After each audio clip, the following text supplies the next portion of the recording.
پیاز جس کے ریٹ آج کل مارکیٹ میں بہت ہائی ہے۔ مہنگے پیاز لینے کے بجائے کیوں نہ اپنے کچن گارڈن میں اپنے ہی پیاز اگائیں۔ پیاز کی پنیری اپنے کچن گارڈن میں کیسے لگائیں، یہ مکمل تفصیلات ہم آپ کو آگے ویڈیو میں بتائیں گے۔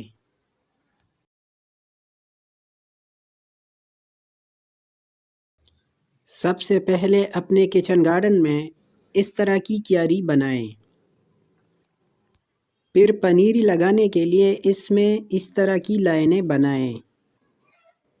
اس دو لائنوں کے درمیان 5 سے 6 انچ کا فاصلہ ہونا چاہیے۔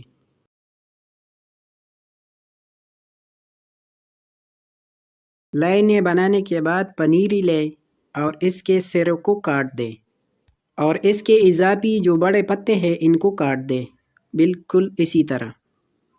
اس کے کچھ فوائد ہیں۔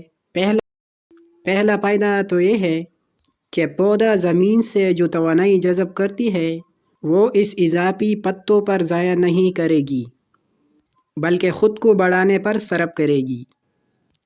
دوسرا فائدہ یہ ہے کہ یہ بڑے بڑے پتے اکثر اوقات زمین میں پھنس جاتے ہیں جس سے پودا پھر سیدھا ہونے میں بہت زیادہ وقت لیتا ہے۔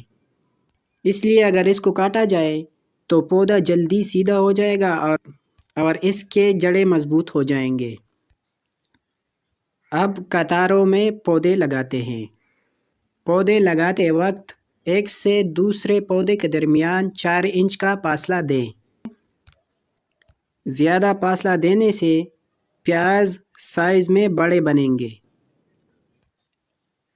پیاز لگانے کے بعد اس پر اچھی طرح مٹی ڈال دیں۔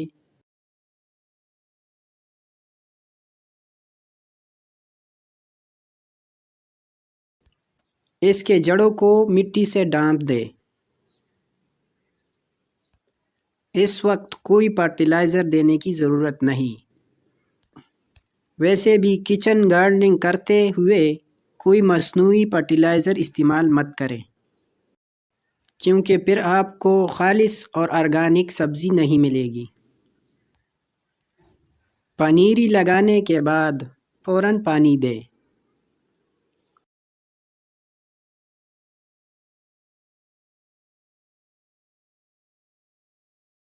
15 سے 20 دنوں میں یہ اپنی جڑیں اچھی طرح زمین میں گاڑ دیں گے اور مضبوط ہو جائیں گے اور سیدھے ہو جائیں گے۔ اگر ویڈیو معلوماتی ہو تو لائک کریں اور آگے شیئر کریں۔ ویڈیو دیکھنے کا شکریہ۔ خدا حافظ۔